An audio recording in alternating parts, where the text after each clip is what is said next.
Vallon é considerado um autor construtivista, porque, segundo ele, o desenvolvimento acontece na interação do sujeito com o social, sem desconsiderar fatores biológicos. Segundo ele, a interação é quem promove o desenvolvimento, um pensamento muito parecido com o de Vygotsky, que vimos no vídeo passado. Além disso, esses dois autores se assemelham ao considerar que o desenvolvimento das pessoas recebe influência direta do ambiente social e histórico no qual estão inseridas. Por exemplo, digamos que uma criança nasça com um potencial genético para ser um grande artista. No entanto, se o contexto social e histórico não lhe oportunizar condições para isso, esse sujeito nunca poderá desenvolver suas capacidades.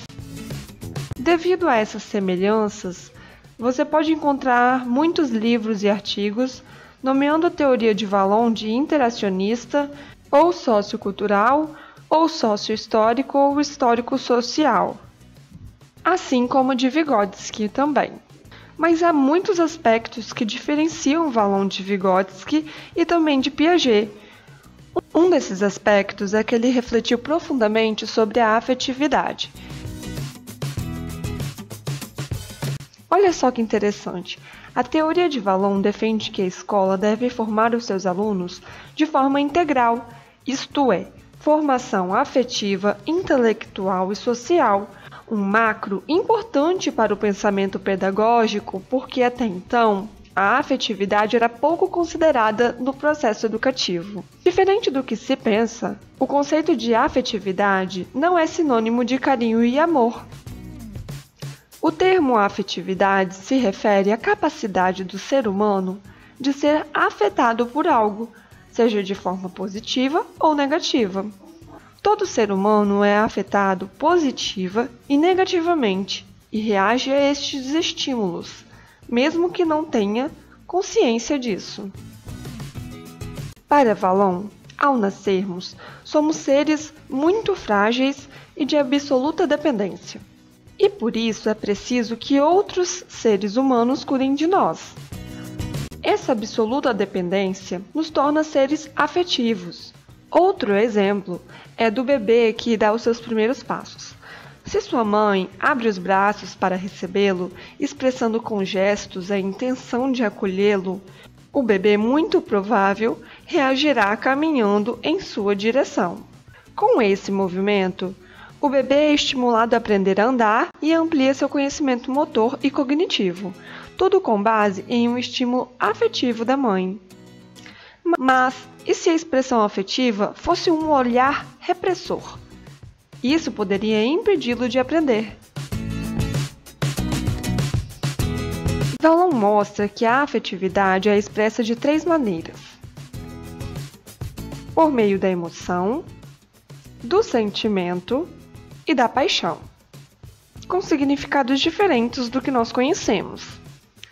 Essas manifestações surgem durante toda a nossa vida, embora possa apresentar uma evolução.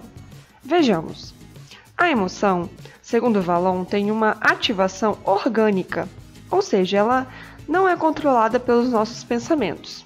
Por ter como característica uma ativação orgânica, a emoção altera a respiração, os batimentos cardíacos e até os tônus muscular, sendo involuntária e a mais visível das expressões afetivas. Lembra que ao nascermos somos seres muito frágeis, de absoluta dependência, e que por isso é preciso que outros seres humanos cuidem de nós? Pois é, isso acontece principalmente por meio da emoção. É por meio dela que o bebê comunica algo que o afeta. O que quer dizer o choro de um bebê? Será que é fome, sono? Os espasmos, risos, gritos e outros comportamentos do recém-nascido são demonstrações da sua emoção. As emoções do bebê não são intencionais nem racionais. São geralmente influenciadas positiva ou negativamente por sensações internas e pelo ambiente em que vivem.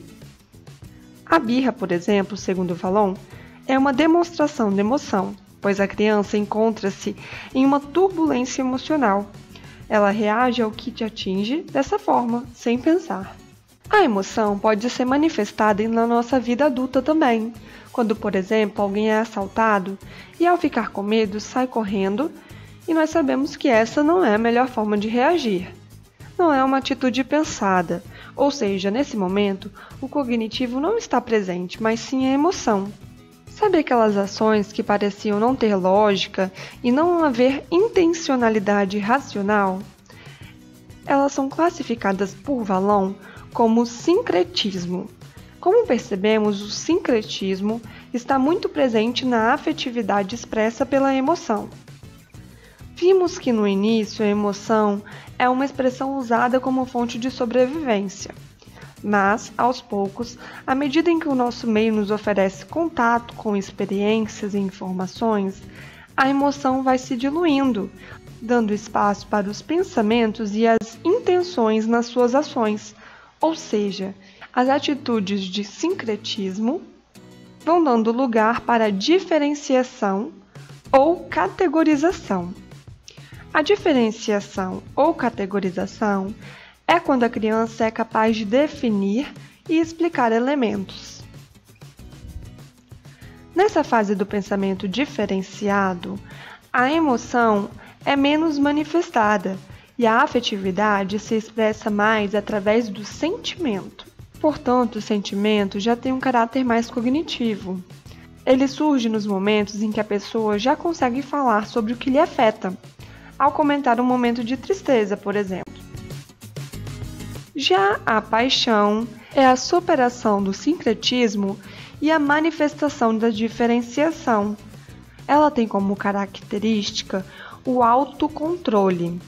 Ela se manifesta quando o indivíduo domina o medo, por exemplo.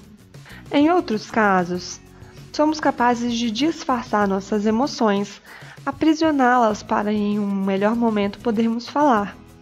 Mas, no geral, a paixão é a demonstração da afetividade combinada com a razão. As expressões afetivas da emoção, do sentimento e da paixão continuam durante toda a nossa vida, só que às vezes uma vai falar mais alto do que a outra. Na escola, dependendo de como o professor e o meio e os colegas afetam a criança, o seu aprendizado pode ser desenvolvido ou inibido. E a expressão emotiva da criança vai demonstrar isso. Um lugar que é violento vai favorecer que a criança se expresse emotivamente de uma forma mais agressiva, mesmo que ela não se dê conta disso. Uma criança que age de uma maneira afrontosa, segundo Vallon, não está plenamente consciente dessa emoção, ela só reage ao meio. O medo, por exemplo, ele pode prejudicar a aprendizagem, e ele é uma reação do meio. Isso porque a emoção expressa pelo meio impossibilita que o racional atue de forma efetiva. Então, para Vallon, a indisciplina nem sempre é algo intencional da criança, mas é uma resposta emocional do organismo pelo meio que ele vive.